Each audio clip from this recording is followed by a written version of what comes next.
Business का उतार चढ़ाव, खेल जगत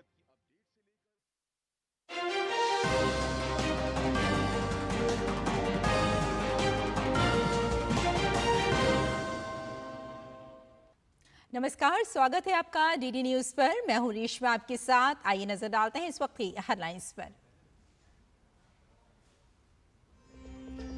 पहलगाम आतंकी हमले के बाद दिल्ली में उच्च स्तरीय बैठकों का दौर। प्रधानमंत्री नरेंद्र मोदी की अध्यक्षता में सुरक्षा और राजनीतिक मामलों से जुड़ी मंत्रिमंडलीय समिति की अहम बैठक। सरकार ने नेशनल सिक्योरिटी एडवाइजरी बोर्ड में किया बदलाव।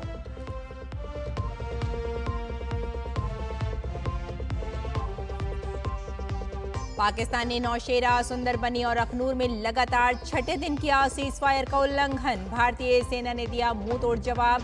अटारी बॉर्डर से पाकिस्तानी नागरिकों की रिपोर्ट प्रक्रिया शुरू।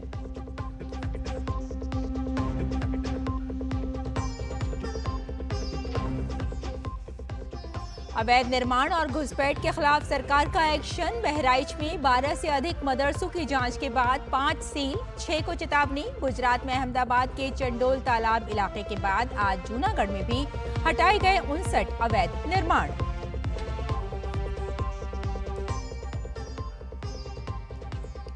कांग्रेस के गायब पोस्टर पर बीजेपी अब भी हमलावर। कहा पाकिस्तानी मीडिया के हीरो हैं राहुल गांधी। और कांग्रेस के बाकी नेता बसपा प्रमुख मायावती ने भी पोस्टरबाजी और बयानबाजी के जरिए घिनौनी राजनीति से बाज आने को दी सलाह।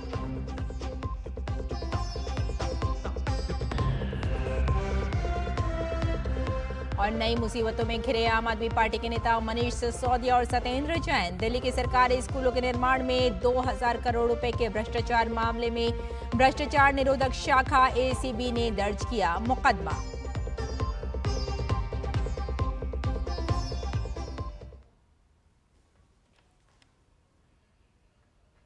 और आइए अब आपको सीधे लिए चलते हैं कैबिनेट ब्रीफिंग में। कैबिनेट ब्रीफिंग में कुछ अहम फैसले होंगे जिसकी जानकारी अभी थोड़ी देर में। Welcome to this media briefing on cabinet decisions. We have with us Honorable Union Ministers Shri Murugan ji and Shri Ashwini Vaishnav ji. I would request sir now to make a brief the press on this issue.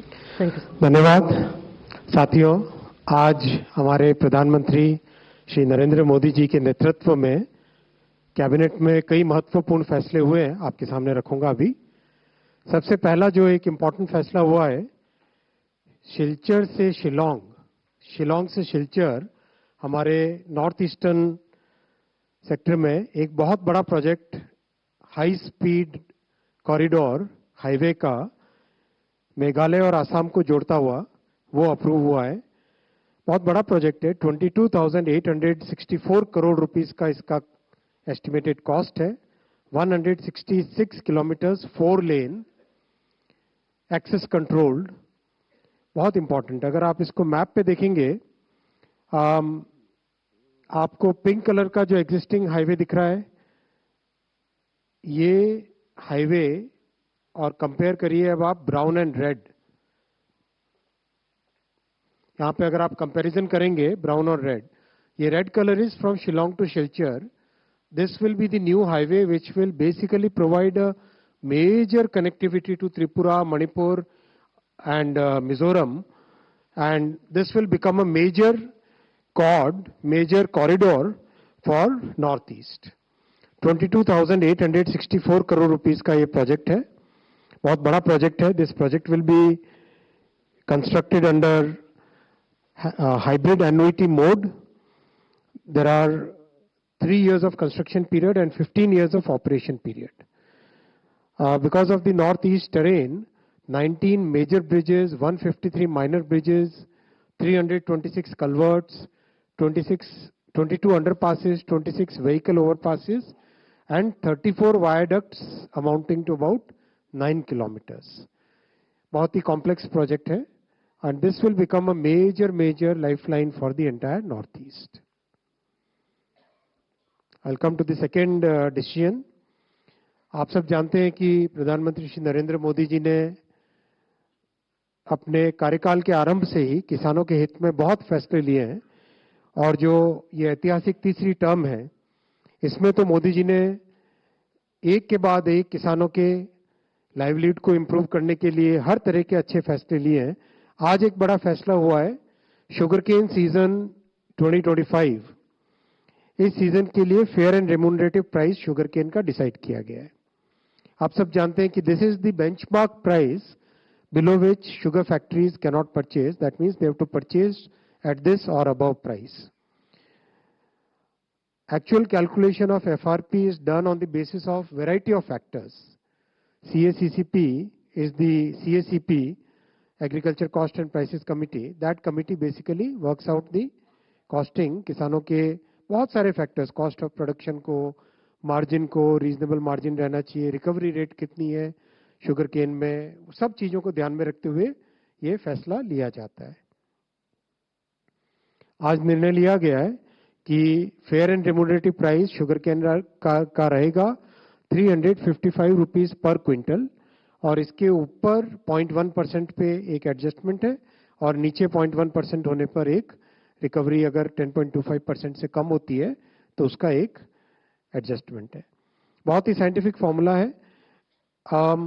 Basic तौर पे अगर आप देखें कि जो cost है, all India weighted average cost of production of sugar cane, वो है 173 रुपीस पर क्विंटल। ऑलमोस्ट उसका डबल प्राइस डिसाइड किया गया है 355 रुपीस पे, 105% more than the cost. This is very important figure. 2023-24 इस पीरियड का जो एग्रीकल्चर, इस शुगर केन सीजन के जो कंप्लीट लेटेस्ट डेटा है, उसके हिसाब से शुगर केन फार्मर्स को 1,11,701 करोड़ रुपए शुगर केन के दाम के रूप में मिले हैं, जो कि एक बहुत अच्छा रिम्यूनरेटिव प्राइस माना जाता है। शुगर का प्रोडक्शन 320 लाख मेट्रिक टन और शुगर केन की crushing 3190 lakh metric tonne. Overall youth और मिडिल क्लास के लिए इंफ्रास्ट्रक्चर, ट्रांसपोर्ट सेक्टर को इंप्रूव करना और series of decisions for farmers welfare, ये सारे फैसले अब तक के ऐतिहासिक तीसरी टर्म में लिए गए। मैं बहुत क्विकली इन दोनों सब्जेक्ट्स, एकदम लिमिटेड इन्हीं दोनों सब्जेक्ट्स पे अगर कोई क्वेश्चंस हो तो आप पूछें, केवल इन्हीं दोनों पे। 145। सर नमस्ते, इधर सुजीत ठाकुर दैनिक भास्कर से। सर आपको सर, देश जिस गन्ने लेफ्ट में होते थे, राइट में आ गए। सर मैं अभी मौसम ऐसा, राइट में ही रहना पड़ेगा। देश जिस गन्ने के जूस का इंतजार कर रहा है उसके बारे में सर कुछ। चलिए 22। सर मैं लक्ष्मण, CNBC आवाज से। ये किसानों को जो अपने 23-24 में 1,11,701 करोड़ रुपए देने का यहाँ पे पेड किया गया, ऐसा बताया, तो ये FRP बढ़ाने से और जो शुगर केन का प्रोडक्शन का एस्टिमेट है, तो उससे कितना अतिरिक्त पैसा किसानों को मिलेगा ओवरऑल? इससे ज्यादा ही मिलेगा। 1,11,000 करोड़ 23-24 का डेटा है, इससे ज्यादा ही मिलता है हमेशा। 4 please. Sir, I am Deepak from Times of India. You know about this Silchar project. What we have seen in Uttarakhand, where we went for 2-lane and paved shoulder, and also in Simla projects, because of hill cutting, you know, there was a major environmental disaster. In this part also it's a hilly area, and we are building 4-lane, which is ideally should not be done. What kind of precautions are being taken to ensure that we don't encounter similar problems? Design के सारे precautions इन सब projects में लिए गए हैं। विशेषकर जहाँ पे टनल्स बनानी है वहाँ पे ज़्यादा ध्यान दिया गया है। जहाँ पर रोड के हिल के साइड में है वहाँ पर भी बहुत स्लोप स्टेबलाइजेशन वगैरह के सारे प्रिकॉशंस, जो साइंटिफिक प्रिकॉशंस है, एनवायरमेंटल प्रिकॉशंस है, वो पूरे लिए गए। 17। Thank you, ma'am. Mr. Vaishnav, my name is Tripti Nath. I'm an independent journalist. We welcome the affirmative steps that the government has taken with regard to highway connectivity and for farmers' welfare. But the million-dollar question is national security. I'm sorry, we can't. Not in the cabinet briefing. Yeah, carry on. No more hands up. Yeah. दे दीजिए mic. 45। Welcome to this is Vibhuti. My question is specifically about on Odisha issue because you belong from that state. I am from the Sambad. Cabinet का पूछो. ये press conference नहीं है दोस्त, ये cabinet briefing है.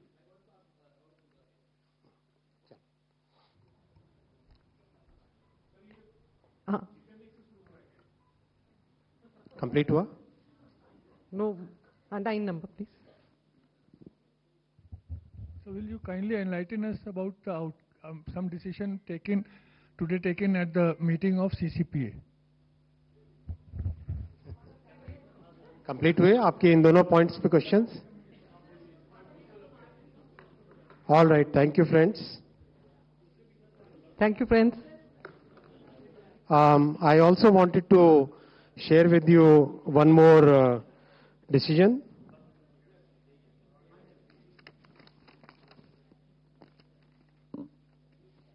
साथियों, आप सब जानते हैं कि कांग्रेस की सरकारों ने आज तक जाति जनगणना का विरोध किया है.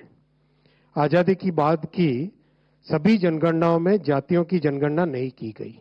1947 के बाद से अगर देखें हम, वर्ष 2010 में तत्कालीन प्रधानमंत्री दिवंगत डॉक्टर मनमोहन सिंह जी ने लोकसभा में आश्वासन दिया था कि जाति जनगणना पर कैबिनेट में विचार किया जाएगा.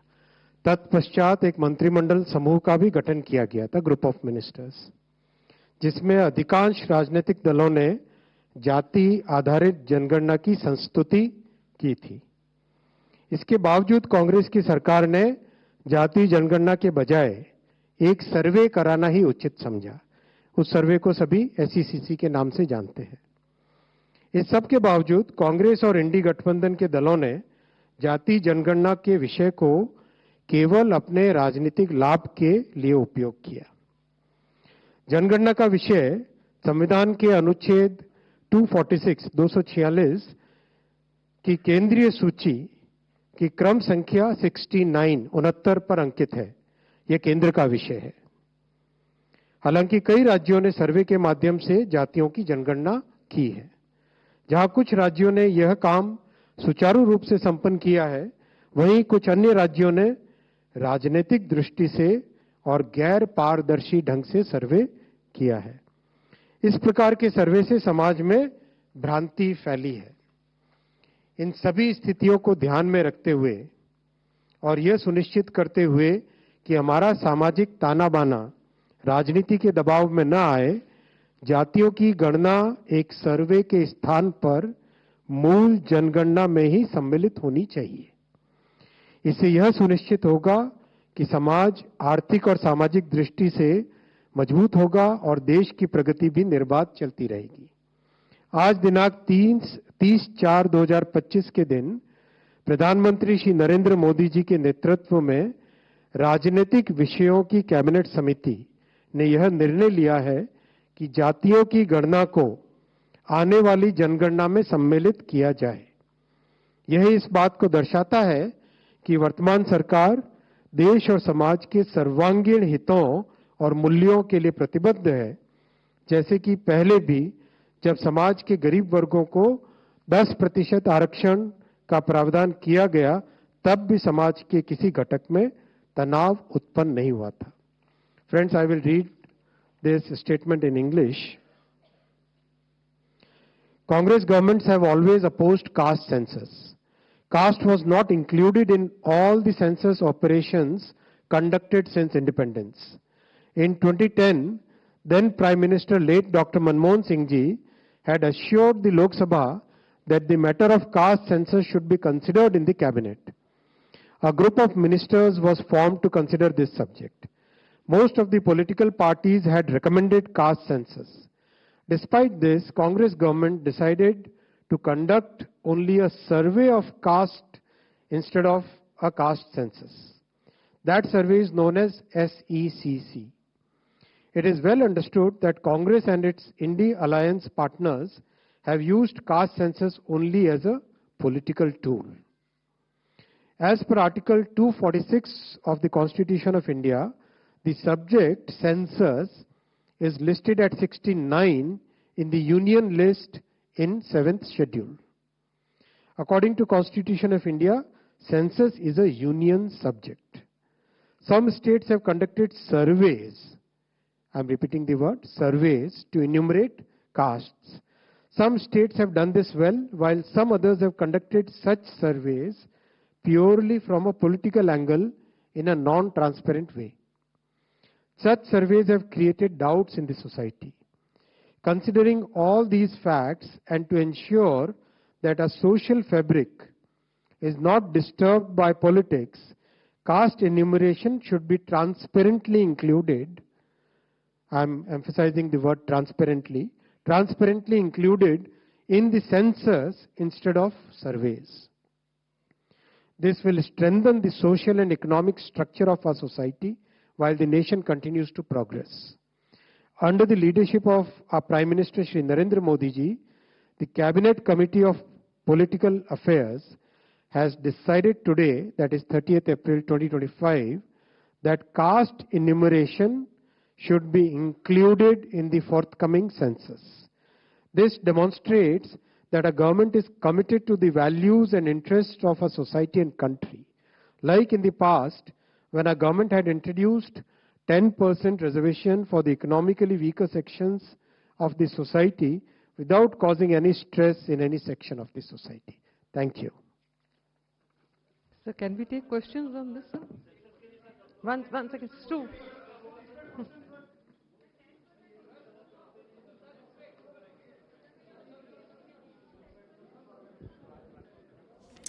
केंद्रीय मंत्री अश्विनी वैष्णव कैबिनेट के अहम फैसलों की जानकारी दे रहे थे, जिसमें उन्होंने बताया कि शिलांग से लेकर सिलचर तक मेजर हाईवे प्रोजेक्ट को मंजूरी मिली है और ये पूर्वोत्तर के लिए काफ़ी फायदेमंद साबित हो सकता है। इसके अलावा उन्होंने जो दूसरा अहम फैसला बताया वो इम्प्रूविंग फार्मर्स लिवलीहुड, यानी किस तरह से फार्मर्स को, किस तरह से किसानों को फ़ायदा पहुँचाया जा सकता है। इस पर उन्होंने बताया कि कई जो मंजूरी की गई है उसमें ख़ासतौर से शुगर केन यानी गन्ने पर बात की गई है। गन्ने की जो न्यूनतम समर्थन मूल्य है वो तय किया गया है ताकि किसानों को ज़्यादा से ज़्यादा फ़ायदा मिल सके। इसके अलावा उन्होंने जातियों की जनगणना पर भी बात की और उन्होंने बताया कि इसका सर्वे किया जाएगा ताकि समाज में मजबूती आएगी। और साथ ही उन्होंने ये भी कहा कि जो पहले की सरकारें हैं, ख़ासतौर से जो कांग्रेस की जब सरकार थी तो उसने हमेशा से इस पर राजनीति ही की है, कभी भी इसको सीरियसली नहीं लिया है। और 2010 में उस वक्त के प्रधानमंत्री मनमोहन सिंह ने बल्कि कहा था कि इस पर बातचीत की जाएगी और जाति की जनगणना की जाएगी, लेकिन अब जाति के जनगणना की जाएगी, इस पर सर्वे किया जाएगा ताकि समाज में एक मजबूती को लाया जा सके। तो ये कुछ फैसले थे जो अश्विनी वैष्णव बता रहे थे केंद्रीय मंत्री। एक बार फिर हम आपको बता देते हैं कि जातियों की गणना को आने वाली जनगणना में शामिल करने का फैसला किया गया है। ये केंद्रीय मंत्री अश्विनी वैष्णव ने बताया। केंद्र सरकार का ये एक बड़ा फैसला है जिसमें कि जाति जनगणना को शामिल किया जाएगा और जातियों की गणना को आने वाली जो जनगणना है उसमें शामिल करने का फैसला लिया गया है। और इसके अलावा भी जो कुछ और फैसले लिए गए हैं वो भी हम आपको बताते चलें कि खासतौर से शिलांग से सिलचर तक, लेकिन ख़ास तौर पर जाति जनगणना पर केंद्र सरकार का ये एक बड़ा फैसला है। और इसी खबर पर हमारे साथ जुड़ गए हैं हमारे संवाददाता शैलेंद्र से बात करते हैं। शैलेंद्र, जैसे कि अभी हमने देखा कि कैबिनेट के कुछ अहम फैसले लिए गए हैं, उसमें कई खास बातों पर ध्यान केंद्रित किया गया है। जो खास बात थी वो सबसे बड़ी बात जो उन्होंने बताई कि सबसे पहले शिलांग से जो सिलचर तक मेजर हाईवे प्रोजेक्ट को मंजूरी मिल चुकी है। इस पर उन्होंने कुछ खास बातें भी बताई और ख़ास तौर से उन्होंने बताया कि पूर्वोत्तर के लिए ये बहुत फ़ायदेमंद होगा। और अगर एक और बात करें जातियों की जनगणना का, उन्होंने फैसला बताया कि इस सर्वे किया जाएगा और आने वाली जो जनगणना है उसमें इस गणना को शामिल किया जाएगा ताकि समाज में एक मजबूती को लाया जा सके। देखिए, निश्चित तौर पर 3 महत्वपूर्ण फैसले किए गए हैं। 2 फैसले कैबिनेट के हैं, सीसीए के हैं, जिसमें गन्ने के एफआरपी बढ़ाने का फैसला है और शिलांग से सिलचर तक 4 लेन कॉरिडोर बनाने का फैसला है। लेकिन आज राजनीतिक मामलों की केंद्रीय समिति की बैठक हुई थी, सीसीपीए जिसे बोलते हैं, कैबिनेट की बैठक के बाद, और उसमें एक बहुत बड़ा फैसला लिया गया है जिसमें कहा गया है कि जो आने वाली जनगणना है उसमें जातियों की भी गणना होगी। हम जानते हैं कि ये मुद्दा बहुत चर्चा में था और केंद्र सरकार ने फैसला किया है कि कुछ राज्यों ने अपने तौर पर जातीय सर्वे कराया, वो कोई जनगणना नहीं है। हम जानते हैं कि कई राज्य हैं जिन्होंने जातीय जनगणना का सर्वे कराया है, उससे एक भ्रम की स्थिति बनी है।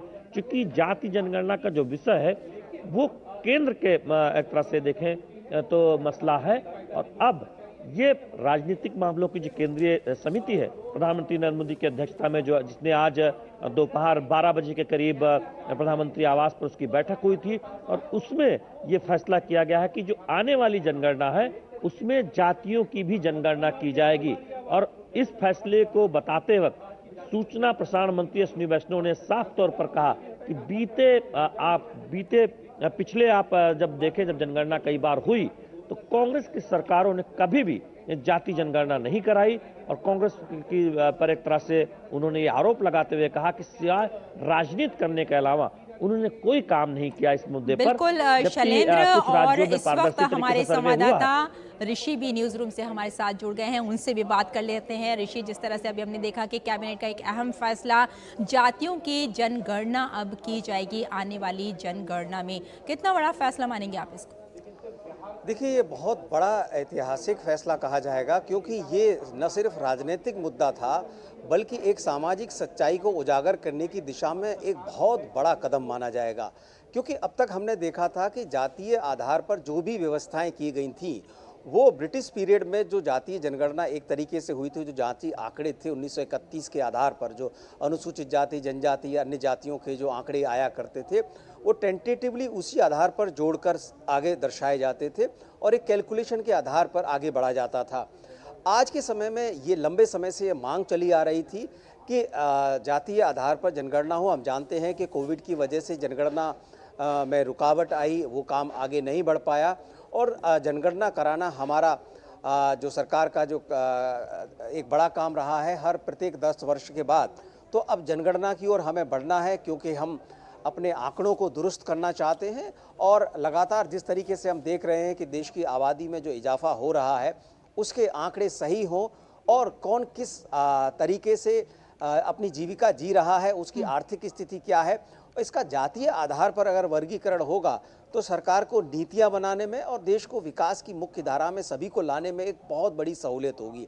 इसलिए कहा जा सकता है कि ये एक पैराडाइम शिफ्ट है इंडियन डेमोक्रेसी में, जो कि हमें डेवलपमेंट की ओर ले जाने की ओर एक बड़ा कदम माना जाएगा। इस दिशा में अब देखना होगा कि सरकार इसकी किस किस तरीके से इसकी कार्य योजना तैयार करती है, क्या इसके डिटेल्स रहते हैं, लेकिन ये बहुत बड़ा फैसला है, मेरे ख्याल से ऐतिहासिक फैसला है, और एक तरीके से विपक्ष को नेस्तनाबूद करने वाला फैसला भी है, क्योंकि वो इसको बहुत बड़ा राजनीतिक मुद्दा भी बनाने की कोशिश कर रहा था। बिल्कुल, केंद्र सरकार का ये एक बहुत बड़ा फैसला है, जिससे जब गणना की जाएगी, जनगणना की जाएगी, तो कहीं ना कहीं सभी को फायदा होगा। हमारे साथ शैलेंद्र भी हैं। शैलेंद्र, आपसे ही बात कर लेते हैं इसी मुद्दे पर। कांग्रेस, बताया गया कि कांग्रेस सिर्फ सर्वे ही करा पाई, बल्कि उसने कोई फैसला इस पर नहीं लिया, लेकिन आज केंद्र सरकार ने ये एक बड़ा फैसला लिया है ताकि आने वाले समाज में सभी को एक मजबूती मिल सके, पूरे समाज में एक विकास हो सके। देखिए, जाति जनगणना केंद्र की जिम्मेदारी है, और कांग्रेस ने जिस तरह से राजनीति की, यही आरोप आज केंद्रीय मंत्री अश्विनी वैष्णव ने लगाया कि बीते दशकों में जब जनगणना हुई तो कभी कांग्रेस ने जातियों को उसमें शामिल नहीं किया, और वो एक तरह से इस पर राजनीति करती रही। कुछ राज्यों में हमने देखा कि इस बात को लेकर एक सर्वे कराने की कोशिश हुई, तेलंगाना में सर्वे हुआ, बिहार में सर्वे हुआ, लेकिन जाति जनगणना हो वो काम जनगणना के साथ ही किया जा सकता है, और वो काम केंद्र सरकार को करना होता है। और ये आज एक बहुत महत्वपूर्ण फैसला लिया गया जो राजनीतिक मामलों की जो केंद्रीय समिति है उसमें, और ये कहा गया कि जो जनगणना होने वाली है कोविड की वजह से, जिसमें हम जानते हैं कि देरी आई थी और वो लंबित थी, उसमें जातियों की जनगणना भी कराई जाएगी। देखिए, हम जानते हैं कि जनगणना क्यों कराई जाती है। शैलेंद्र, हमारे साथ फोन पर हमारे सीनियर कंसल्टेंट विनोद जी भी जुड़ गए हैं, उनके पास चलते हैं, उनसे बात करते हैं। विनोद जी, जैसे कि अभी हम बात ही कर रहे थे कि अश्विनी वैष्णव ने अभी बताया कि कैबिनेट ने बड़ा फैसला लिया है और जातियों की अब जनगणना की जाएगी, आप कितना बड़ा फैसला मानते हैं इसको? रिजवा, अगर आप कहें कि ये एक तरह से भारत सरकार का एक बड़ा फैसला है, भारत सरकार का बड़ा फैसला मैं इसलिए कह रहा हूँ कि पिछले अरसे से हम देख रहे थे कि राहुल गांधी जिस तरह के बयानों को लेके और समाज में एक तरह का विस्मरण कर रहे थे, और एक तरह से लोगों के बीच में एक अविश्वास का माहौल खड़ा कर रहे थे, उसके बीच में मुझे लगता है कि भारत सरकार का ये आज का जो फैसला है मोदी सरकार का, वो कम से कम विपक्ष की सारे राजनीति को एक तरह से अभी आज के बाद तो कम से कम इस राजनीति को उन्होंने आईना दिखा दिया है। आईना मैं इसलिए कह रहा हूं कि देखिए इसमें कोई राजनीति नहीं है। इसमें सीधे सीधे ये है कि अभी तक आप जितना कर्नाटक मॉडल दिखाए, तेलंगाना का मॉडल दिखाए, अलग अलग राज्यों में आप दिखाते रहे थे, वो आपकी चालाकी उसमें पकड़ी गई थी। क्योंकि एक तो चालाकी इसलिए पकड़ी गई थी कि आपके उस डेटा पे वहां के लोग ही इस चीज को भरोसा नहीं कर रहे हैं। अभी भी कर्नाटक में आप चाह के भी उसको 4 महीने से कैबिनेट नहीं कर पाए। तो मैं इसलिए कह रहा हूं कि आजादी के बाद से ये जो जाति गणना की जो कैबिनेट कमेटी जो सीसीपीए ने जो ये फैसला लिया है, इस फैसले को आप कह सकते हैं कि एक माइलस्टोन है। माइलस्टोन इसलिए है कि अब तक इसके बारे में जितनी सियासत हो रही थी देश में, और इस सियासत को लेके अलग अलग कोने में आपने देखिए समाजवादी पार्टी पीडीए का अपना ये नारा दिया, किसी ने अपना कुछ बना लिया, लालू यादव का एक अपना स्लोगन चलता रहा था। तो आप इस देश को एक झूठ के डाटा से, एक झूठ के इस सियासत से आप एक देश में एक माहौल खराब कर रहे थे। तो भारत सरकार ने इस बार कम से कम सीसीपीए का जो आज का डिसीजन है, मुझे लगता है कि आने वाले समय में देश के लिए एक सबसे बड़ा उदाहरण होगा कि अब लोगों को इस चीज की हकीकत को और स्थिति की इस चीजें की पता होगी। इसके बारे में जो अभी तक लोग नैरेटिव दे रहे थे, उनकी नैरेटिव शायद अब नहीं चल पाएगा, क्योंकि हर स्थिति में हर लोगों के अपने बारे में अपनी स्थिति को सीधा सीधा एक सामने में उसके पास तस्वीर होगी। बिल्कुल विनोद जी, जिस तरह से हम देखते हैं, क्या इससे पहले अगर हम माने तो क्या राज्य सरकारों ने सिर्फ सर्वे ही कराए हैं या कभी किसी भी राज्य ने जाति जनगणना कराई है? जितना इसमें लीगल फैक्टर इसमें ये है कानूनी के रूप में कि ये काम जाति जनगणना कराना होम मिनिस्ट्री का काम है, लेकिन इन्होंने सियासत के कारण में अलग अलग स्टेट ने इसको सोशियो इकोनॉमिक डेवलपमेंट के नाम पे इसको सर्वे कराया था, जिसको उन्होंने एक जाति गणना का नाम दिया था। अब उस जाति गणना के नाम पे आप जहाँ देखिए अलग अलग स्टेट ने जो कराया, आज तक आपने उसको इम्प्लीमेंट नहीं कर पाए, या आज तक आपके उस सारे डेटा को लोग उस पे यकीन नहीं कर पाए। हर जगह पे जो है लोग इस डेटा को एक तरह से फर्जी डेटा बता रहे थे, क्योंकि आप उसमें अपना जो पॉलिटिकल स्कोर है वो बना रहे थे। कर्नाटक का मैं जब से एक उदाहरण देता हूँ, या तेलंगाना का मैं उदाहरण देता हूँ कि वहाँ आप एक स्कोर बनाने के लिए किसी जाति को एक ये बना रहे थे कि इस समूह में सबसे आगे है। तो आप इसके मतलब, और जो दूसरी जातियां हैं या दूसरे लोग थे, उनका क्लेम था कि आपने वहाँ डेटा लेने के सर्वे का हुआ ही नहीं। तो आप इस चीज पे एक सिर्फ सियासत खेल रहे थे। ये जब भारत सरकार का ये जाति जनगणना भारत सरकार का अपना में आता है, एक बार इससे पहले आप देखिए कि 2011 में भारत सरकार की तरफ से यूपी की सरकार पे ये फैसला लिया गया, लेकिन उस समय में भी जाति गणना का इतना जो इसमें डेटा जो था वो करेक्ट डेटा नहीं आया, या उसको डेटा को लेके और लोगों ने इस बात को किया तो इसके कारण कुछ ऑब्जेक्शन किया तो पब्लिश भी नहीं हो पाया, या सरकार ने उसकी मंशा नहीं थी तो उसको पब्लिश भी नहीं किया। तो कम से कम सोशियो इकोनॉमिक डेवलपमेंट में इस बात के एक तस्वीर देश में आएगा, और इसमें अगर जातियों के समूह और या जातियों को जो उसका बैकग्राउंड और जो उसके पास जो इकोनॉमिक स्थिति है उसको लेके अगर सारी चीजों को लेके अगर ये गणना होती है, तो मुझे लगता है कि सामाजिक न्याय का इससे बिल्कुल बड़ा ये उदाहरण नहीं हो सकता। विनोद मिश्रा जी हमारे साथ न्यूज रूम से ऋषि भी जुड़े हुए हैं, उनके पास चलते हैं एक बार फिर। ऋषि, जिस तरह से हम देख रहे हैं एक बड़ा फैसला आया है और आने वाले कल में जातियों की जो जनगणना होगी उसे शामिल किया जाएगा जनगणना में। तो अगर हम इसकी रणनीति पे बात करें, किस तरह से किया जाएगा और इसकी रणनीति किस तरह से बनाई जा सकती है, क्या कुछ आपके पास इसका कुछ आंकड़े हैं? देखिए, जातियों की जनगणना करते समय मूल बात तो यही है कि किस जाति की संख्या कितनी है इसका तो हमें पता चलेगा ही, लेकिन साथ ही साथ उनसे जुड़े हुए जो तमाम पहलू होंगे, चाहे वो सामाजिक हो, आर्थिक हो, राजनीतिक हो, उन सभी आंकड़ों को भी हमें हासिल करने में बहुत बड़ी सफलता मिलने वाली है। क्योंकि अभी तक क्या होता था कि हम आर्थिक आधार पर चीज़ों को समझ पाने की कोशिश तो करते थे, लेकिन हम जानते हैं कि हमारी जो सामाजिक व्यवस्था है, ताना बाना है, वो जातीय आधार पर बहुत ज़्यादा फंक्शन करता है। इसलिए उसका सही समाधान करने के लिए इसको सरकार ने जब स्वीकार किया है, तो मुझे लगता है कि ईमानदार प्रयास के तहत हम एक बड़ी संख्या में एक ऐसे समाधान की ओर बढ़ सकते हैं जिससे कि भारत को जातीय मुक्त समाज की ओर ले जाने में बड़ी मदद मिल सकती है।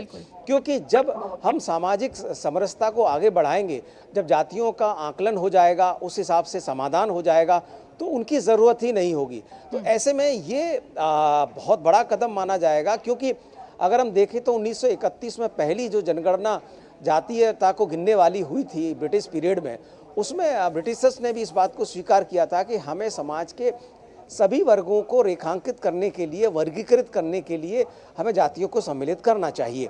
उसके बाद जितनी भी जनगणनाएं हुई उसमें अनुसूचित जाति और जनजाति के आंकड़े तो हमें मिलते रहे, लेकिन बाकी जातियों का किसी भी तरीके से बिल्कुल ऋषि हमारे साथ हमारे एक मेहमान भी जुड़ गए हैं। विजय जी, सीधे उनके पास चलते हैं। विजय जी, जैसे कि आप भी जानते हैं कि कैबिनेट का अहम फैसला आया है जातियों की जनगणना। जी हाँ, अगली जो जनगणना है उसमें इसे शामिल किया जाएगा। कितना बड़ा फैसला आप इसे मानते हैं?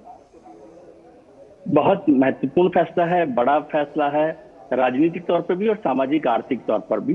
लगातार पिछले काफी समय से इसको लेकर एक पॉलिटिकल प्रेशर भी हो रहा था, पॉलिटिकल डिस्प्यूट के तौर पर भी था कि सब लोग अपनी अपनी तरीके से बात कर रहे थे। लेकिन इसको एक बात समझने की जरूरत है कि ये सरकार ने भले ही फैसला आज किया हो जाति की जनगणना को लेकर, लेकिन जो जातियां शामिल नहीं है, जिनका पिछड़ापन बना हुआ है, तो उसको लेकर सरकार ने पहले रोहिणी कमीशन बनाया था, यदि आपको याद हो। की रिपोर्ट जो है राष्ट्रपति जी के पास भी रख दी गई थी और उसी के आधार को बनाते हुए सरकार ने, माननीय प्रधानमंत्री जी ने जो है विश्वकर्मा योजना शुरू की। विश्वकर्मा योजना से भी उन जातियों को, उस समाज को बड़ा एक भागीदारी मिली, हिस्सा मिला, जिससे उनको आगे बढ़ने में मदद मिली है। तो ये एक बड़ा काम होगा, जाति की जनगणना होगी। 1931 का भी जिक्र हमारे मित्र ने किया, तो उसके बाद से जाति की जनगणना नहीं हुई और लगातार उसको लेकर विवाद बना रहा। इस बार अभी तो ये भी हुआ कि 2021 में जो जनगणना होनी थी वो नहीं हो पाई है और लगातार पहले कोविड की वजह से, फिर दूसरे कारणों से भी जनगणना टलती रही। सरकार ने पिछले साल कहा था कि जल्दी अब ये शुरू होगी और 2026 में शुरू हो जाएगा। तो मैं समझता हूँ जातिगत जनगणना समाज में जातियों को बराबरी के लाने पर एक महत्वपूर्ण कदम होगी। बस राजनीतिक पार्टियां जो है उसे जातियों में बांटने के लिए इस्तेमाल ना करें, तो इसका एक बड़ा फायदा हो पाएगा कि सामाजिक और आर्थिक तौर पर जो हमारी पिछड़ी हुई जातियां हैं या जिनको हिस्सेदारी नहीं मिली है, क्योंकि बहुत सारी ऐसी जातियां हैं ओबीसीज में भी जिनको बहुत समय से आरक्षण का या दूसरी चीजों का फायदा नहीं मिल पाया, तो उसका फायदा मिले। लेकिन मुझे जो आशंका लगती है थोड़ी सी, तो ये बहुत सारे राजनीतिक दल इसका एक बड़ा राजनीतिक फायदा उठाने से नहीं चूकेंगे और वो इस पर लगातार बात करेंगे। यदि आपको ध्यान हो कि नीतीश कुमार जी की नेतृत्व वाली सरकार में भी भारतीय जनता पार्टी नीतीश कुमार ने जातिगत जनगणना को लेकर बात की थी, फिर वहां पर जातिगत सर्वे भी किया गया। और यदि आपको याद हो तो 2011 में जब यूपीए सरकार थी तो उस वक्त भी जातियों के लेकर सर्वे किया गया था, जनगणना में उसकी जानकारी ली गई थी, लेकिन उस सरकार में उस वक्त उसे जारी नहीं किया गया। फिर बाद में पता चला कि उसमें बहुत सारी गड़बड़ियां थी, मतलब जिनका आकलन करने में, तो उस वजह से उसे आगे लागू नहीं कर पाए। तो अब यदि जनगणना जी तो थोड़ी देर आपको यहाँ रोकेंगे। हमारे साथ हमारे संवाददाता भी जुड़े हुए हैं, शैलेंद्र भी हमारे साथ हैं, ऋषि भी हमारे साथ हैं, विनोद मिश्रा जी भी हमारे साथ हैं, उनसे भी बात कर लेते हैं। शैलेंद्र, जिस तरह से हम बात कर रहे हैं और बताया जा रहा है कि 1931 के बाद से अब तक जनगणना नहीं हो सकी, इस पर कोई फैसला नहीं हो सका, लेकिन केंद्र सरकार ने आज फैसला ले लिया है कि अब जनगणना की जाएगी जाति के आधार पर। तो अगर हम ये कहें कि बाद में जब जनगणना हो जाएगी तो किस तरह से हर आम आदमी को इससे फायदा हो सकता है, चाहे वो किसी भी जाति का हो? देखिए, केंद्रीय मंत्री अश्विनी वैष्णव ने जब ये ऐलान किया तब इस बात को बहुत स्पष्ट तौर पर कहा कि सभी वर्गों के विकास के लिए केंद्र सरकार प्रतिबद्ध है। और चाहे आप देखें आर्थिक आधार पर जो पिछड़े लोग हैं उनको आरक्षण देने का फैसला रहा हो। हम जानते हैं कि मोदी सरकार ने एक ऐतिहासिक फैसला किया था जिसमें आर्थिक आधार पर आरक्षण देने का फैसला लागू किया गया और उससे हम जानते हैं कि देश भर में तमाम आर्थिक तौर पर पिछड़े छात्रों को फायदा हुआ। तो उस फैसले का भी जिक्र किया और कहा कि पूर्व की जो सरकारें रही हैं कांग्रेस के समय की, उन्होंने सिर्फ राजनीति की और जाति जनगणना को शामिल नहीं किया। और जो सर्वे हुए हैं कुछ राज्यों में, उससे एक भ्रम की स्थिति पैदा हुई है। क्योंकि ये भारत सरकार का काम है जनगणना करना, हम सब जानते हैं, गृह मंत्रालय कराता है, और राजनीति से प्रेरित होकर या फिर पारदर्शी तरीके से उस जातिगत सर्वे को न करके, जैसा कि कुछ राज्यों ने किया, हालांकि उन राज्यों का नाम नहीं लिया गया, तो ये इशारा साफ है कि कांग्रेस शासित जो राज्य हैं उन्होंने जिस तरह से इन सर्वे को सामने रखा उससे एक भ्रम की स्थिति पैदा हुई है। हम जानते हैं कि उन सर्वे के नतीजे आने के बाद बहुत विवाद हुआ था, तेलंगाना हो या फिर कर्नाटक हो, कई तरह के विवाद सामने आए, कांग्रेस और बीजेपी के बीच काफी जुबानी जंग भी देखने को मिली। तो अब ये एक बड़ा फैसला किया गया है कि जो आगे जनगणना होने वाली है, जो 2026 में जनगणना संभावित है, कोविड की वजह से जो नहीं हो पाई थी, उसमें जातियों को भी सम्मिलित किया जाएगा। यानी जातियों की सामाजिक आर्थिक स्थिति कैसी है, उनकी हिस्सेदारी कितनी है, इन सब का डाटा सरकार के पास होगा।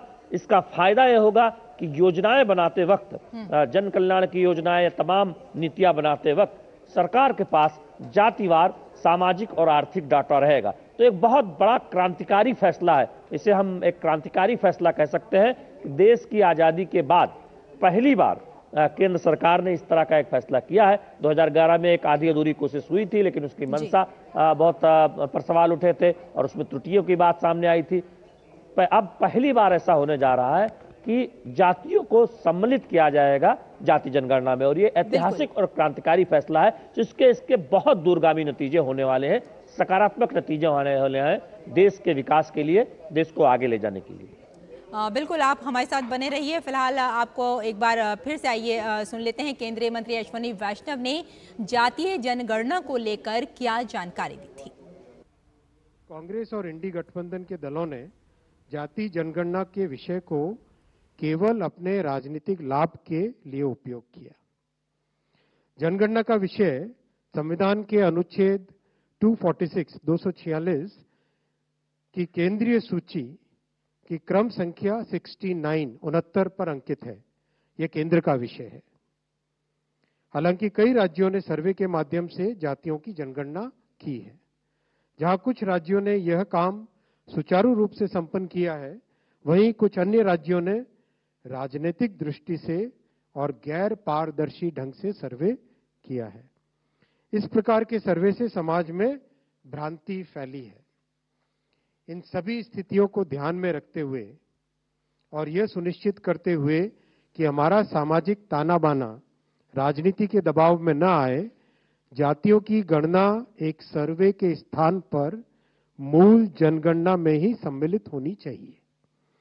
इससे यह सुनिश्चित होगा कि समाज आर्थिक और सामाजिक दृष्टि से मजबूत होगा और देश की प्रगति भी निर्बाध चलती रहेगी। आज दिनांक 30/4/2025 के दिन प्रधानमंत्री श्री नरेंद्र मोदी जी के नेतृत्व में राजनीतिक विषयों की कैबिनेट समिति ने यह निर्णय लिया है कि जातियों की गणना को आने वाली जनगणना में सम्मिलित किया जाए। तो अश्विनी वैष्णव अभी हमें बता रहे थे कि जो कैबिनेट की अहम मीटिंग हुई है उसमें एक बड़ा फैसला लिया गया है कि जातियों की अब जनगणना की जाएगी अगली जनगणना में। तो यहाँ एक छोटा सा ब्रेक लेते हैं, जल्द हाजिर होते हैं। और एक बार फिर हम आपको बता दें कि हमारे साथ वरिष्ठ पत्रकार विजय त्रिवेदी जी जुड़े हुए हैं, हमारे संवाददाता शैलेंद्र मिश्र हमारे साथ हैं और ऋषि कुमार हमारे साथ हैं हमारे संवाददाता, और विनोद मिश्रा जी हमारे साथ हैं हमारे सलाहकार संपादक। थोड़ी देर में हाजिर होते हैं, आप देखते रहिए डीडी न्यूज़।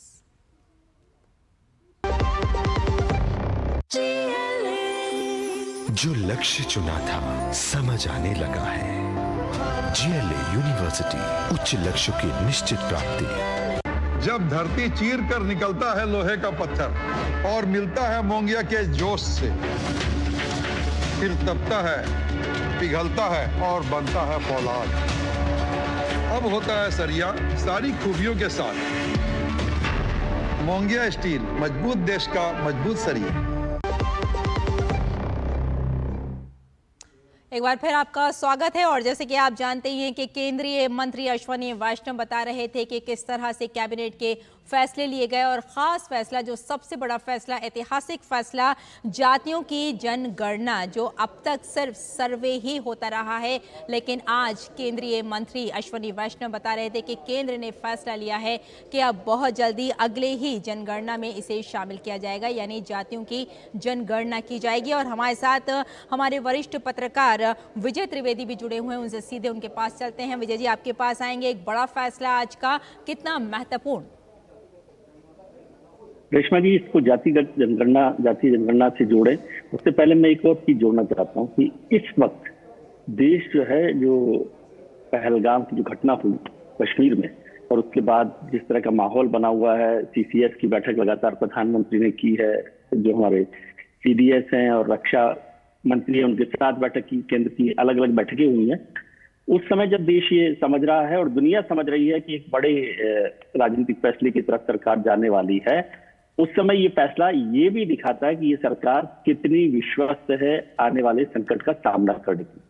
ये एक पॉलिटिकल ब्रेव फेस का भी फैसले का नमूना कहा जाएगा कि जब आप के ऊपर तरह तरह के दबाव बने हुए हों, यदि हमले को लेकर हो या मिलिट्री को कोई एक्सरसाइज की बात हो या पहलगाम को जवाब किस तरह से दिया जाएगा, पहलगाम के मसले का, आतंकवाद का जवाब कैसे दिया जाएगा, जहां हमारा पड़ोसी देश अभी परेशान है कि क्या होगा कल क्या होगा, उनका क्या होगा, उस वक्त में एक अलग राजनीतिक फैसला करना, जातिगत जनगणना एक राजनीतिक फैसला भी है, सामाजिक फैसला भी है। और सीसीपीए की बैठक जो आज हुई सीसीएस के बाद में, उसमें यह फैसला करना ये भी बताता है कि प्रधानमंत्री सरकार को सरकार की तरह से चलाना जानते हैं और भारत पर कोई दबाव नहीं है जो पड़ोसी देश के साथ उसको क्या एक्सरसाइज करनी है या आतंकवाद पर क्या जवाब देना है, दो अलग अलग चीजें। तो it's called a brave face of the government. बिल्कुल। जब एक देश को तो अभी चिंता हो रही है कि क्या होगा क्या नहीं होगा, आप समझ सकती है, उस समय इतना बड़ा एक राजनीतिक फैसला भी किया जाए जो इतर है, जिसकी शायद किसी को उम्मीद भी नहीं होगी कि सरकार इस वक्त, क्योंकि अभी तो सब सोच रहे भैया कल क्या होने वाला है, एक्सरसाइज क्या होगी, भारत सरकार ने क्या तैयारी की है। तो सरकार, इसका मतलब ये और है कि देश को आश्वस्त रहना चाहिए कि उस फ्रंट पर सरकार मजबूती से तैयार है। बिल्कुल, सरकार मजबूती से पूरी तरह से तैयार है। विजय त्रिवेदी जी हमारे साथ, हमारे सलाहकार संपादक विनोद मिश्रा जी भी जुड़े हुए हैं, उनके पास चलते हैं। विनोद जी, जिस तरह से हम बात कर रहे हैं कि सरकार पूरी तरह से प्रतिबद्ध है कि आने वाले कल में पूरी तरह से जनगणना कराई जाए ताकि कोई भी, जिस तरह से एक पहलगाम हमला जो हुआ था, आतंकवादी हमला हुआ था, उस तरह से कोई हमला भी ना हो सके, कुल मिलाकर समाज में सिक्योरिटी को बढ़ावा दिया जा सके और हर तरह से एक बेहतर समाज सामने आ सके। निजमा, अभी विजय जी कह रहे थे, मैं उन्हीं की बात को थोड़ा सा आगे बढ़ाता हूँ कि सबसे बड़ी बात यह है संकल्प का। और जब प्राइम मिनिस्टर मोदी कहते हैं कि हम 140 करोड़ देश का ये संकल्प है और 140 करोड़ देश के विश्वास को लेके जब इतने बड़े फैसले वो लेते हैं और 140 करोड़ देश को संकल्प के साथ वो आतंकवाद के खिलाफ ये पहलगाम हमले के बाद जो नृशंस हत्या थी मासूमों की, जो आप कह सकते हैं कि एक तरह से कार्नेज और एक बड़ा आप ये रक्त का आप ये देखिए कि जिस तरह से मासूमों को बहाया गया, तो एक नरसंहार था। और उसके बाद अगर आप इस देश में रिएक्शन देखिए कि आपको इस देश के हर कोने में, चाहे आप ईस्ट चले जाइए, वेस्ट, नॉर्थ, साउथ, आपको एक गुस्सा दिखेगा, आपके उसके मन में एक भाव दिखेगा कि इसको अंत होना चाहिए, इस टेररिज्म को खत्म करना चाहिए। तो ये तब होता है जब प्राइम मिनिस्टर मोदी कहते हैं सबका साथ, सबका विकास और सबका विश्वास। तो आप ये देखिए कि अभी तक प्राइम मिनिस्टर मोदी के जितने भी स्कीम्स हैं, कम से कम दर्जनों स्कीम्स हैं और उस दर्जनों स्कीम का जो टारगेट एरिया है वो वही गरीब लोग हैं, वही उस गरीब लोगों के बीच में उस सारे लाभार्थी हैं, उसी के बीच में ये सारी योजनाएं पहुंची है। तो देश को अगर हम ये सवाल पूछें कि हमको अगर ये जाति गणना की बात अगर प्राइम मिनिस्टर का सीसीपीए आज लिए है तो इसका फायदा क्या होने वाला है, ये भी एक बड़ा सवाल होगा कि इसका तत्काल फायदा लोगों को क्या मिलेगा, ये सवाल लोग पूछ सकते हैं। इसका तत्काल फायदा अगर मैं देख रहा हूँ आज की जो चर्चा है और हम लोग जितना इसको समझ पाए हैं कि आप देखिए कि सामाजिक न्याय को एक पॉलिटिकल स्लोगन बना के पिछले 30-40 साल में एक राजनीतिक धारा बही, एक राजनीति चलती रही देश में, जो कमोबेश उसकी हालत बिहार और यूपी में हमने देखा है। अब ये सामाजिक न्याय में वो कौन सा समाज है जिसको वो पूरा वो अंतिम पैदान पे खड़े लोग जो है उनको कितना न्याय मिल पाया, ये भी एक बार रीथिंक करने की जरूरत है। क्या इस सामाजिक न्याय का 30 से 40 साल तक बिहार ने उस शासन को देखा है, आखिर वो बिहार के लोगों को पलायन करने की क्यों जरूरत पड़ती है? आज उत्तर प्रदेश में आप ये देखिए कि एक तरह से अलग अलग जातीय समूहों को बना के एक ग्रुप बनाया जाता है, पीडीए बनाया जाता है, राजनीति का अलग अलग कुनबा बनाया जाता है। तो वो भी समझने की जरूरत है कि ये जो कुनबा बनाने की कोशिश हो रही है उसमें कौन से लोग छूट रहे हैं या किसको हाशिए पर आपने डाल दिया है। तो राजनीति में आप हाशिए पे जब भी डालेंगे तो देश कमजोर होगा। राजनीति में अगर समाज के किसी हिस्से को आप अनटच कर देंगे तो आप पहलगाम जैसे बड़े इस तरह के साजिश को आप टैकल नहीं कर पाएंगे। देश का विश्वास जीतने के लिए जरूरी है कि सबको वो सामाजिक न्याय सिर्फ स्लोगन से नहीं होगा, वो सामाजिक न्याय का जो डिविडेंड है वो अंतिम पायदान पे खड़े लोगों को मिले, उनको भी मिले। इस देश में हमारी एक हिस्सेदारी है, हमारी एक भागीदारी है, उसका उनको एहसास मिले, तो तब ये देश एक स्वर से बोलेगा। सिर्फ ये स्लोगन देने से जिसकी जितनी आबादी उसका हक ना हक, ये स्लोगन देके राहुल गांधी कुछ तो एक पॉलिटिकल गिमिक कर सकते हैं, लेकिन अगर उन्होंने ये इंस्टेंस अपने स्टेट में नहीं रखा है, अगर उन्होंने जमीन पे उसको प्रैक्टिकल इंप्लीमेंट करते हुए नहीं दिखाया है, तो लोग जरूर मानेंगे कि ये झूठ है। तो ये जो फैसला है वो आने वाले दिन में भारत के समाज को जाती एक सच्चाई है, उसमें एक नई इस व्यवस्था में उस समाज के साथ में सहभागिता और सहकारिता का जो एक नया आयाम बनेगा, ये मुझे विश्वास है कि एक नया भारत के संकल्प को मजबूत करेगा। बिल्कुल विनोद जी, बहुत कुछ बदलाव की उम्मीद नजर आ रही है, कुछ बेहतर नजर आ रहा है। और साथ में हमारे संवाददाता इस वक्त बिहार से मधुरेश जुड़ गए हैं पटना से, उनके पास चलते हैं। मधुरेश, जिस तरह से हम देख रहे हैं कि एक बड़ा फैसला आया है, आज जनगणना की जाएगी जातियों के आधार पर। अगर हम पटना की बात करें तो किस तरह से आप इसको देखते हैं? देखिए रेशमा, बिहार में पहले ही मुख्यमंत्री नीतीश कुमार के नेतृत्व में जाति गणना कराई जा चुकी है और उसके बाद इसकी रिपोर्ट को भी सार्वजनिक किया गया था, जिसके बाद से जो भी फैसले बिहार सरकार ने लिए हैं उसमें इसको ध्यान में रख करके लिया गया है। डेमोग्राफिकली एरिया वाइज भी डिफरेंट है, कहीं पे कोई जाति बहुल है और उसका डेवलपमेंट बहुत अच्छा हुआ है, कहीं पे कोई जाति पिछड़ी हुई है और उसका डेवलपमेंट नहीं हुआ है। तो जो राज्य सरकार योजनाएं बना रही है उसमें इसका ध्यान रखती है और उसी के अनुरूप उस एरिया स्पेसिफिक को टारगेट कर करके योजना को इम्प्लीमेंट किया जाता है, जिससे उनका जो विकास है वो तेजी से होगा और इस विकास की धारा में कोई छूटे नहीं, कोई बहुत आगे ना निकले, सब समान रहे। ये जो टारगेट है ये बिहार सरकार इस जाति गणना के जरिए अचीव करने की कोशिश कर रही है। मैं आपको बताना चाहूंगा कि इस जाति गणना का एक फायदा ये भी हुआ है कि जैसे मैं आपको बात करूं चंपारण के हिस्से की, जहां पे आदिवासी जनजाति बहुल है, थारू जनजाति वहां पे है, तो मुख्यमंत्री नीतीश कुमार लगातार उस एरिया में विजिट कर रहे हैं और उनकी आजीविका को बढ़ाने के लिए जीविका दीदियों की मदद ली जा रही है। इसके अलावा उस एरिया में इंडस्ट्रीज भी सेटअप करने की बात की जा रही है कि किस तरीके से वहां पे इंडस्ट्री डेवलप की जा सकती है। इसके साथ ही ये भी खास ध्यान रखा जा रहा है कि चूंकि वो जनजातीय क्षेत्र है तो किस तरीके से उन वन के उत्पाद को बढ़ावा दे करके उनकी जो इकोनॉमिक कंडीशन है उसको बेहतर किया जा सकता है। इसी तरीके से पूरे राज्य में मगध प्रदेश की बात करें, भोजपुर की बात करें, तिरहुत की बात करें, मिथिलांचल की बात करें, अगर मिथिलांचल की बात करें तो वो बाढ़ पीड़ित इलाका है, मखाना बोर्ड का गठन किया गया है, लेकिन इसके बाद भी कई जातियां जो है वो खास करके मैं आपको बताना चाहूंगा मल्लाह जाति जो है वो मखाना का प्रोडक्शन करती है, लेकिन आर्थिक रूप से वो बहुत समृद्ध नहीं है। अब मखाना बोर्ड के गठन से इसका फायदा उनको मिल पाएगा। तो कहीं ना कहीं जो जाति गणना हुई है उनका इकोनॉमिक सर्वे भी इसमें साथ में निकल के आया है, तो इसका फायदा राज्य के लोगों को मिलेगा। बिल्कुल मधुरेश जी, आपने बिल्कुल सही कहा कि जाति जनगणना के बाद वहाँ लोगों को जो है विकास हुआ है। और इस वक्त हमारे साथ विजय जी भी जुड़ चुके हैं। विजय पत्रकार हैं और वरिष्ठ पत्रकार हैं। जिस तरह से हम बात कर रहे हैं कि एक बार अगर हम कांग्रेस की बात करें तो उन्होंने जाति जनगणना कराई थी, लेकिन जो सर्वे हुआ था उसके बाद उसका कोई भी आंकड़ा सामने नहीं आया। इस बारे में आप क्या कहेंगे?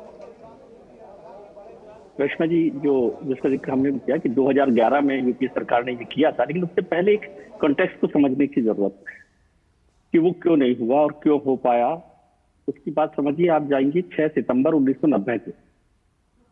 6 सितंबर 1990 को पार्लियामेंट में बहस हो रही थी जब वीपी सिंह सरकार थी, नेशनल फ्रंट की सरकार थी, और मंडल कमीशन की रिपोर्ट लागू हुई थी, उस पर बहस चल रही थी। तो विपक्ष के नेता थे लोकसभा में राजीव गांधी साहब, और राजीव गांधी साहब ने मंडल कमीशन की रिपोर्ट के मोटे तौर पर विरोध किया था। जिस पार्टी के, और उसमें उन्होंने कहा था कि मेरिट का नुकसान होगा, किस तमाम तरह की बात हुई थी, बड़ा लंबा भाषण रहा। वो एक घंटे से ऊपर का भाषण है राजीव गांधी जी का, जिसको लेकर चर्चा होती है।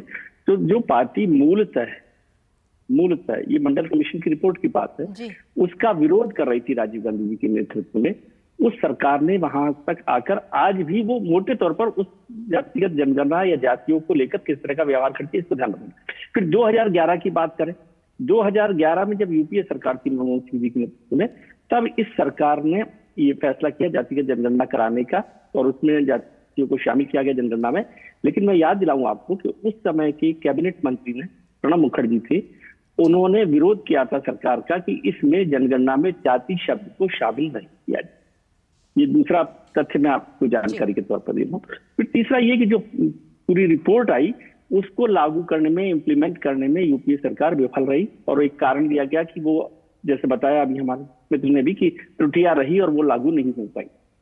उसके बाद चौथी बात, जो राज्य सरकारों का जिक्र आप बार बार कर रहे हैं, कर्नाटक की सरकार हो, तेलंगाना की सरकार या और कांग्रेस की सरकार, तो जैसा कि अश्विनी वैष्णव साहब को इतना सब लोग जानते हैं कि सेंसर जो है वो सेंटर का इशू है आर्टिकल 246 में, तो राज्य सरकारें नहीं कर सकती। तो वो सर्वे को केवल पॉलिटिकल इशू को सरवाइव करने के लिए या जिंदा रखने के लिए ये एक्सरसाइज होती है। अब आज की तारीख में क्यों महत्वपूर्ण है? एक तो पहलगाम का मैंने जिक्र किया, दूसरा ये साल बहुत महत्वपूर्ण है। समझिए, संविधान में हमारी जो व्यवस्थाएं हैं उसमें विधानसभा और लोकसभा की सीटों का परिसीमन को अभी नंबर बढ़ाने को रोका गया है 2026 तक, जिसमें कहा गया कि 2026 की जनगणना आधार बनेगी। तो 2026 की जनगणना जब आ जाएगी, उसके बाद जब हमारी सीटों की संख्या बढ़ेगी लोकसभा में और विधानसभाओं में, तो उन सब पर भी इसका फर्क पड़ने वाला है। फिर तीसरा फर्क पड़ने वाला है कि जो केंद्र सरकार ने एक बड़ा फैसला किया था नारी वंदन अधिनियम का, यानी महिलाओं के रिजर्वेशन का, उसको भी 2029 के चुनाव में लागू होना है। इसके साथ ही केंद्र सरकार एक देश एक चुनाव के फैसले पर भी आगे बढ़ रही है। तो ये सब मिलकर बहुत बड़े बदलाव होने वाला है। ये कोई छोटा सा एक फैसला नहीं है, इसको ये समझने की जरूरत है। इसलिए मैं इस बात का जोर दे रहा हूँ कि ये केवल एक फैसला सरकार ने कर दिया कि जातिगत जनगणना कराएंगे जैसे जनगणना होती है, वो नहीं है। इसके बहुत लॉन्ग टर्म जो है असर पड़ेंगे, इसको भी ध्यान रखना चाहिए। बिल्कुल, आपने सही कहा। और हमारे साथ हमारे संवाददाता ऋषि भी जुड़े हुए हैं, सीधे उनके पास चलते हैं।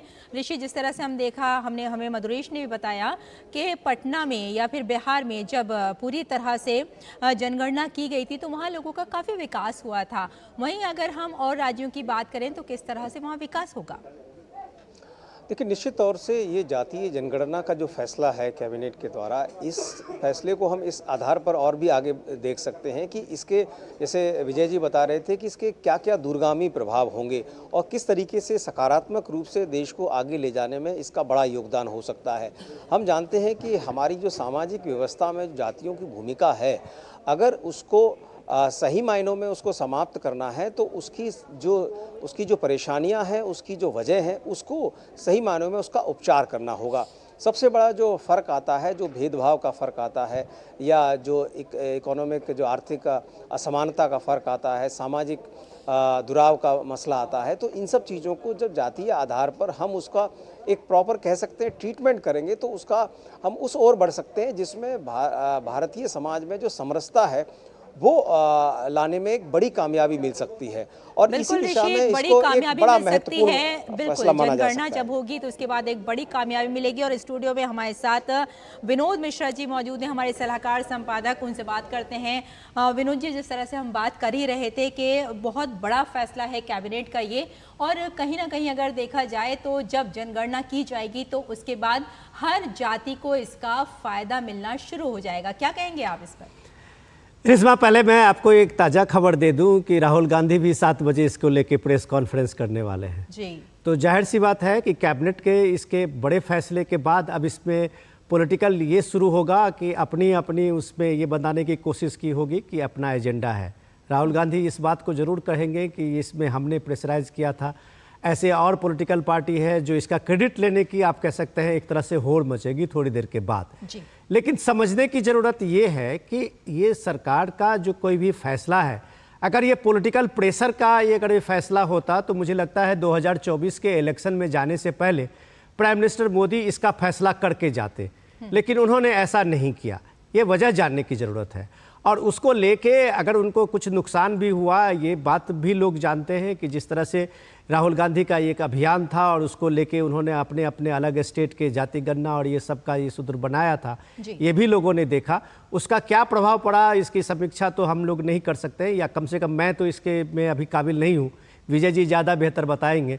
लेकिन इम्पॉर्टेंट ये बात समझने की बात है कि प्राइम मिनिस्टर मोदी ने जब भी कोई एक स्कीम लाया है या जब भी कोई बड़ा फैसला लिया है, उसके पीछे कोई न कोई पूरी तरह से राजनीतिक समझ, सोच और उसके साथ में कोई एक बड़ी योजना का सूत्रपात होता है। उसके पीछे जब वो होता है तब ये लोग इस बात को जानते हैं। मैं एक जस्ट उदाहरण देता हूँ कि हम एक गांधी जी से लेके और अब तक ये सर पे मैला ढोने की जो प्रथा थी, उसको लेके कई कानूनी आपने प्रावधान बनाया, आपने उस पर क्रिमिनल एक्ट में भी जोड़ा, उसके लिए आपने ये सारी चीज़ें जोड़ी, लेकिन क्या उस कानून से, उस सज़ा से क्या वो प्रथा बंद हुई? नहीं बंद हुई।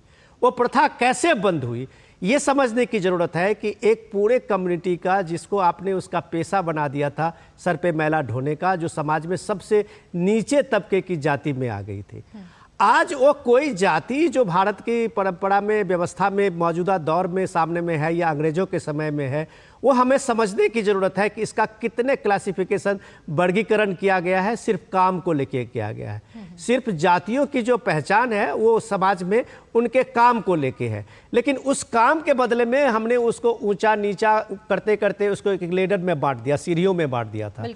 यही समझने की ज़रूरत है कि जब स्वच्छ भारत मिशन चला तो आज आप देखिए कि सबके घर में शौचालय बने, हर शौचालय में आप हम खुद सफाई करते हैं, और एक जो स्वच्छ भारत का जो संकल्प था आज हमारे समाज का वो एक हिस्सा बन गए। वो जो सर पे मैला ढुलाने वाले थे, अब उनको भी ये चीज़ का एहसास हुआ कि समाज में सीधे एक योजना से, एक संकल्प से वो समाज का हिस्सा बन जाते हैं। उनके घर में भी शौचालय है, आपके घर में भी शौचालय है।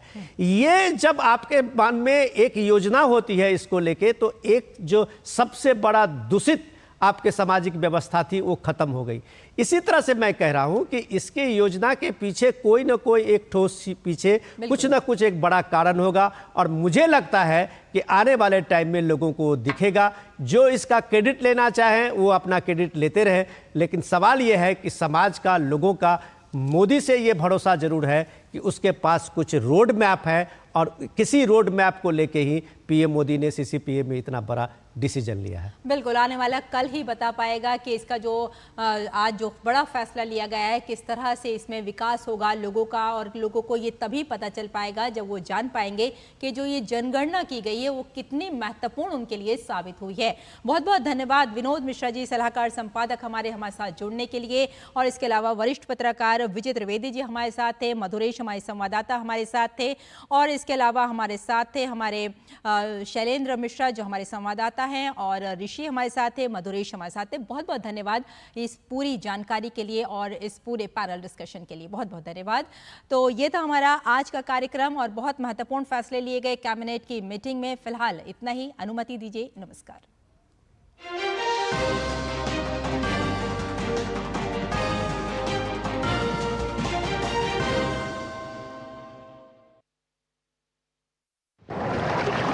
झकास आइडियाज डिजर्व अ झकास